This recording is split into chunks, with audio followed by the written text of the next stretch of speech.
the edge of disaster. Can you guys believe that a husband and a wife could not agree on where to put the non-skid? Looked like it was a dumpster fire. Turned out it was actually a dumpster fire. It's happening, it's happening. We're sailing good, bad, and ugly.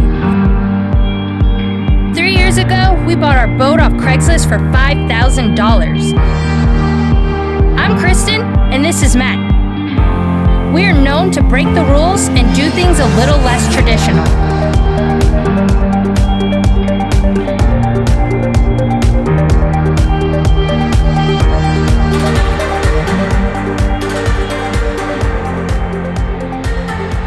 Hit subscribe to join the adventure. Thanks to our patrons for keeping us going.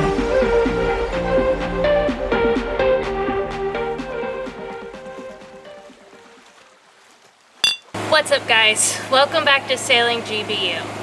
Last week's video, we left you hanging at a problem. We ran out of paint. We didn't know what we were going to do. It was the weekend.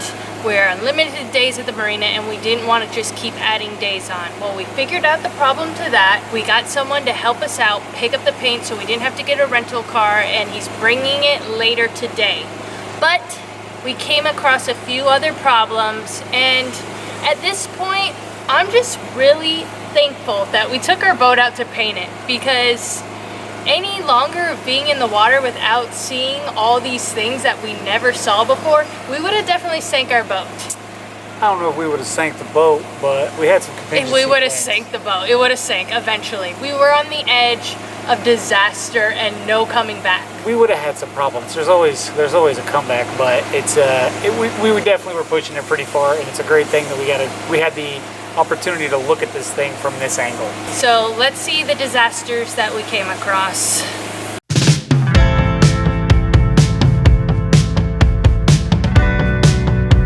Alright, so last week you saw us go through couples counseling trying to get one of our old through holes out, and it got old Kristen, it got old Big Mama thinking. She said, you know what, Matt, I think we have to wait on paint, so while you're down there cleaning up all your dust, check all the through holes and just make sure all of them are safe. So I said, you know, Kristen, you're so smart, beautiful.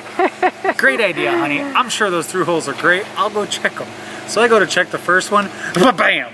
Handle breaks straight off, and I said, okay, well, the handle broke off, it's stuck open, but you know what, that's probably fine. It's definitely not leaking. That's not fine. So, you know, the water can go in and out. If anything, I'll just go in there and beat in like a wooden plug or whatever. So then I decided to go check the next through hole, and let's go over to where that through hole is and I'll tell you that lovely story. So since the first round of through holes went so swimmingly for me, I walked in to check the next one with even more confidence.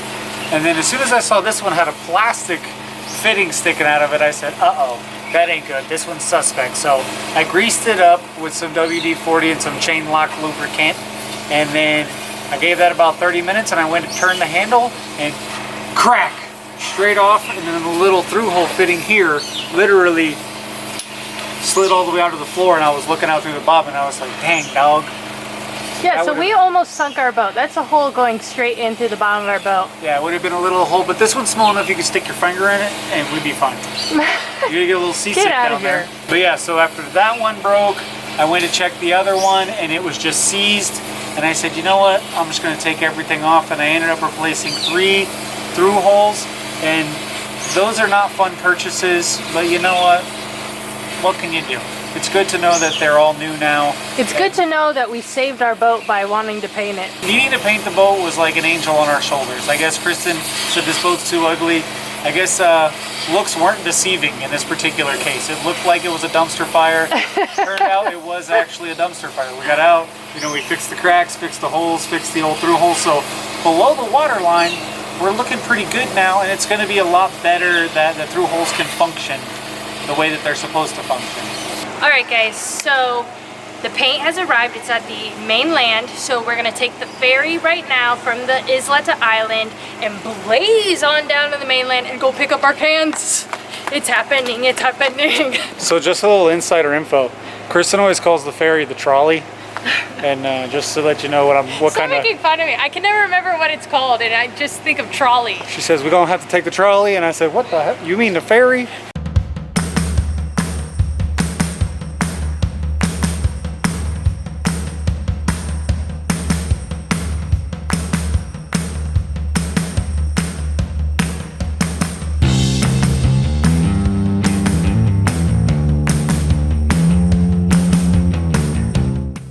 taking too long. We had to take matters into our own hands.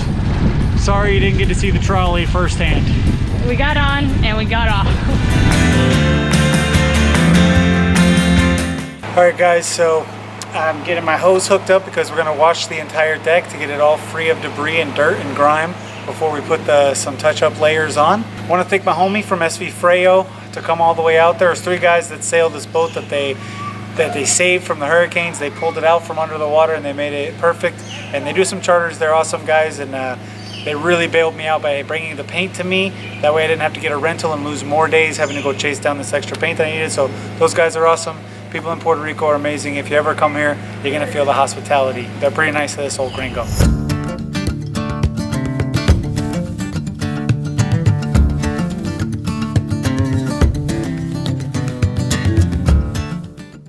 Alright guys, so just like last week, we're using our Yotun hardtop XP. This is part B, this is part A. It's 10 parts of this to 1 parts of this. I'm gonna measure that out and mix it up now. And Kristen's gonna get busy and paint the lazarette tops.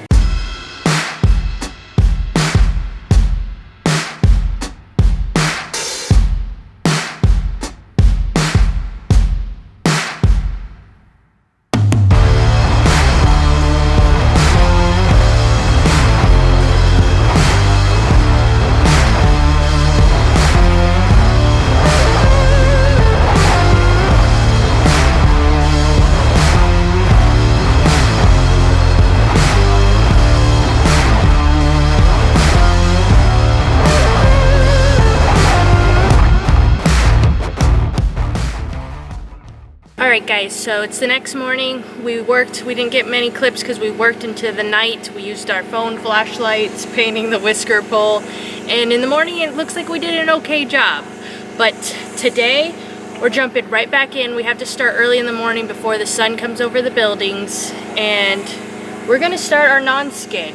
There's 2 methods of doing non-skid: the paint a thin layer and shake it on situation, or the put it in the paint and roll it on. We're gonna try the shake on, not too much wind. We'll see how it goes, and we'll have to change plans if things aren't working well. We'll have to change plans, which, you know, it won't be a big deal because we haven't changed plans yet so far on this project. So if we have to just change the plans one time, it'll be no problem.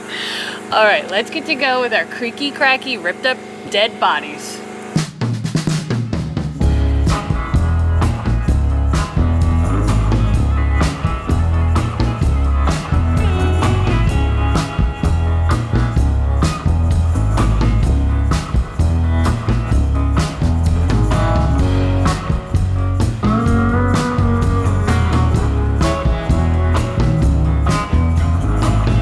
We got up all bright and early at the ass crack of dawn so that we could not tape in the sun, and now it took a lot longer than we thought, and the sun is just starting to peek over the building, so our shade is going to be gone soon. We couldn't agree on how we wanted our non-skid. Can you guys believe that a husband and a wife could not agree on where to put the non-skid?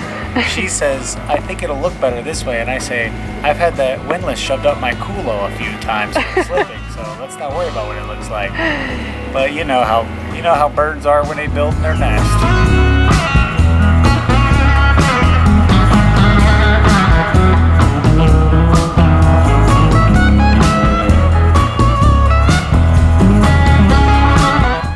Alright, so I got my hardtop XP mixed up here, my shiny paint. I have my old sand grits. Here I got the All Grip Tex. And basically what I'm going to do is roll out a thin layer, and then when it's a little bit sticky, I'm going to just sprinkle all this stuff on, see how much coverage I get. This is kind of a trial and error thing because honestly this doesn't seem like enough sand to do the entire deck. So we're going to kind of see how far we can spread the sand, and that's that. All right, we got this.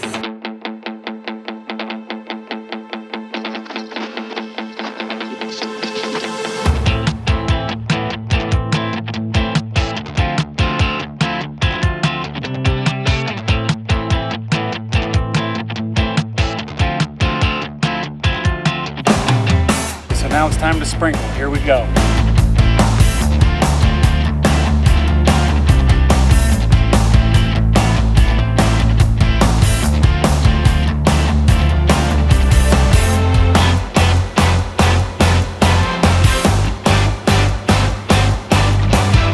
Now we'll give that about an hour to dry to really tack up, and then we should be able to sweep it off and get some of that sand back. They used about, I don't know, 20% of what was in this jar. I didn't go super thick with it, but the theory is you can sweep most of it back up, like a large percentage of it, and reuse it and respread it.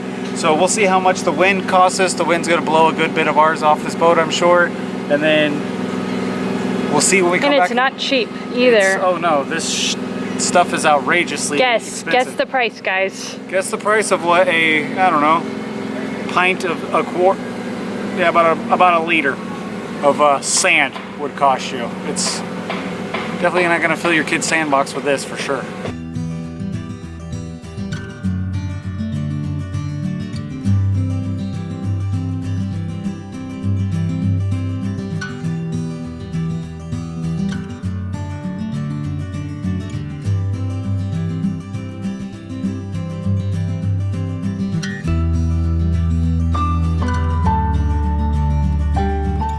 Okay, so that went pretty well, I think. We still don't know because it hasn't dried. But when I was spreading it out, as I got to the bottom, I really had to tip the jar to get it out. So I was really spreading quite a bit and pouring it on thick. So I think we can use this old salt shaker and get a more uniform. It might take a little bit longer, but you gotta be patient because that sand is dollar bills, y'all.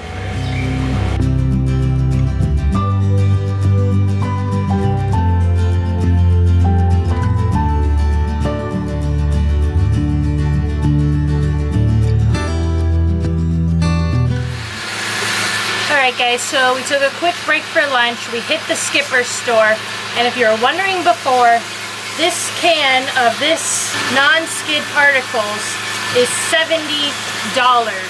So if you're close to that, you're right. But I went to the Skipper store, and I'm a good shopper. I saw another product, $15, $16 for this. So I bought 3 of these. And now we're gonna really try to whip this up. Hopefully it's just as good. It looks identical, just maybe a little light gray, which then we could see where we sprinkled it. So I think overall, this is gonna change our lives today. So we're gonna get right into work, and we're gonna start sweeping up the particles to reuse them from what we already did.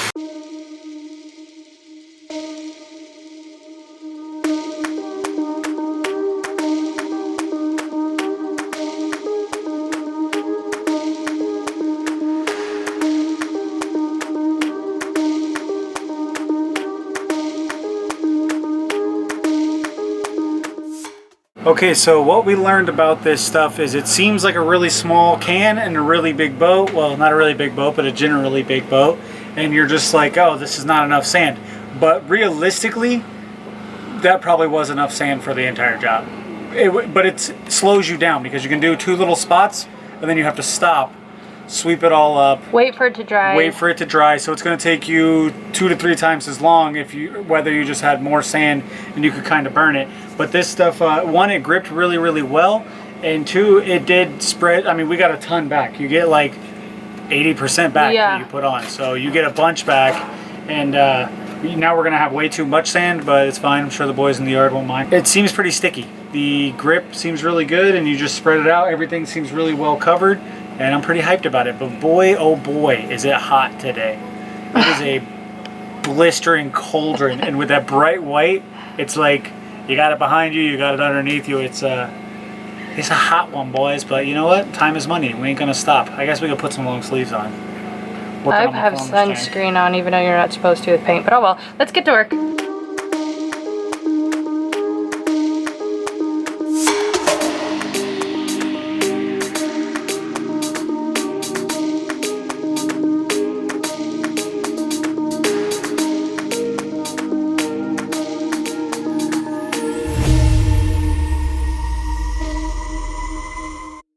All right, y'all, so Kristen got on her professionalism today, and she said, I'm gonna go in and I'm gonna paint every one of these little tiny holes in the tow rail to make sure that they're all perfect.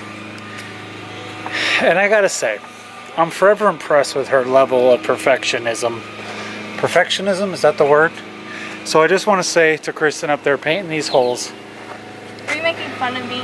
she has to stick that little wand in every single little tiny cutout and just make it look perfect. So I'm really impressed with her work ethic, the way that she's able to do this. I mean, I've been pulling her around on the scaffold, but I think she's upgraded. I think she started off this journey as a boatyard Betty, but she's now been upgraded to shipyard Sheila.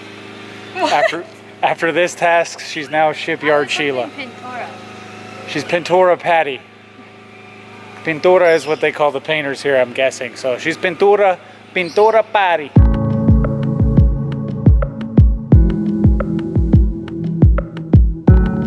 Another day in the boatyard, another day lifting my ladder off the floor. The reason I take my ladder down is because I don't want no critters crawling up the ladder at night and living on my boat. Raccoons doing doo-doo inside. Raccoons might try to doo-doo in there. But yeah, I don't know why we thought we could get the non-skid done in one day. Some storms are rolling through. It's really windy, so it blows our sand around.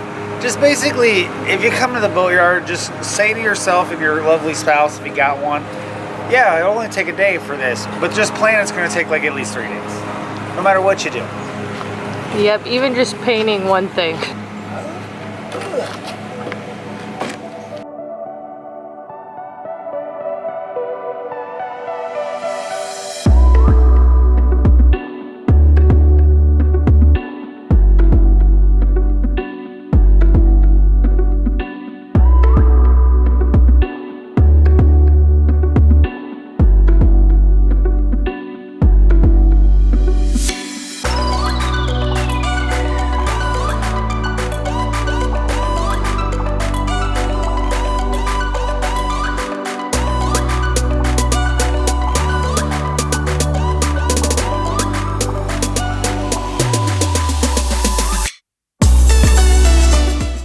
Alright guys, I'm stirring paint, so I look kind of weird right now, but it's starting to rain. We just put that sand down and we're going to try to save it because once it rains, we won't be able to sweep it back up and use it. So Matt's running right now to go get the tarp and see if we can save it. Yeah, I'm no longer tarping tanner, I'm just regular tarp tanner.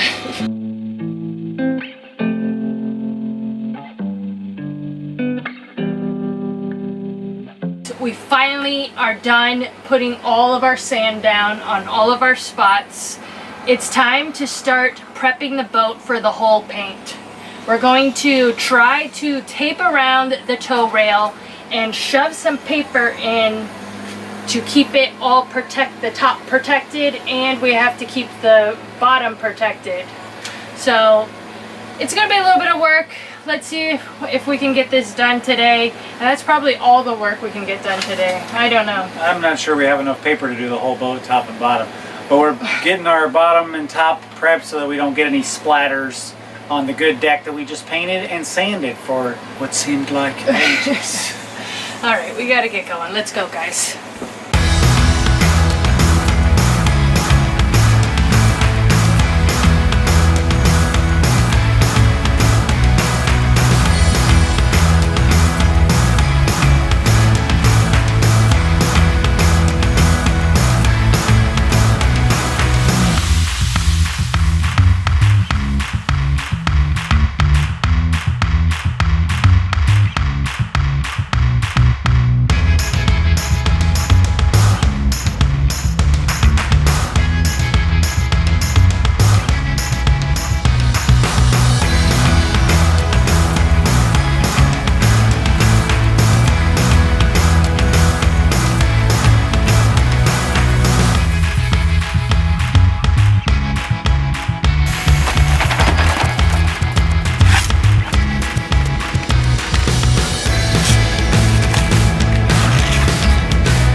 Today's an exciting day. We're getting our hull painted. We don't really know what's going on. Looks like we might have to buy another. We just have to keep buying. Our wallets are just flying out. We ran into a little bit of a snag with the paint. We had a lot of different things happening.